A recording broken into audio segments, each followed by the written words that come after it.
আসসালামু আলাইকুম রহমতুল্লাহ, বিসমিল্লাহির রহমানির রহিম। সুপ্রিয় দর্শক শ্রোতা, নবদম্পতিকে শুভেচ্ছা জানানোর কি দোয়া আছে?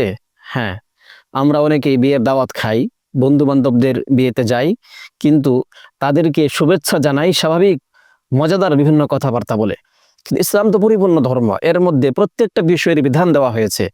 নবদম্পতিকে কিভাবে শুভেচ্ছা জানানো হবে, নবদম্পতির জন্য কি দোয়া করা হবে, এই বিষয়টিও হাদিস শরীফের মধ্যে উল্লেখ রয়েছে।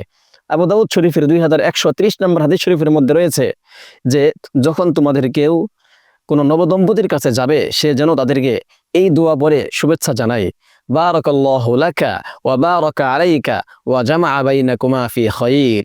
অর্থ কি? বারাকাল্লাহু লাকা, আল্লাহ তাআলা তোমার প্রতি কল্যাণ নাজিল করুক। ওয়া বারাকাল্লাহু আলাইকা, তোমার উপর আল্লাহ তাআলা বরকতের বারিধারা নাজিল করুক। ওয়া জামাআ বাইনাকুমা ফি খায়র, এবং তোমাদের উভয়কেই কল্যাণের ক্ষেত্রে সুন্দরভাবে আল্লাহ তাআলা একত্রিত হওয়ার ব্যবস্থা করে দিক। খুবই চমৎকার একটি দোয়া, যাতে নবদম্পতি তাদের বিবাহের ক্ষেত্রে, তাদের জীবন পরিচালনার ক্ষেত্রে তারা কোনো অস্বাভাবিক ঘটনার মুখোমুখি না হয়, এজন্য তাদেরকে বরকতের দোয়া করা, তাদের জন্য কল্যাণের দোয়া করা।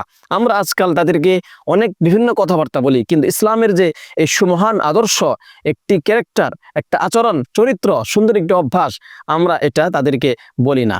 সুতরাং আমাদের উচিত হচ্ছে যাতে আমরা ইসলামের এই আদর্শ অনুসরণ করি। আল্লাহ তাআলা আমাদের প্রত্যেককে তৌফিক দান করুন, আমিন।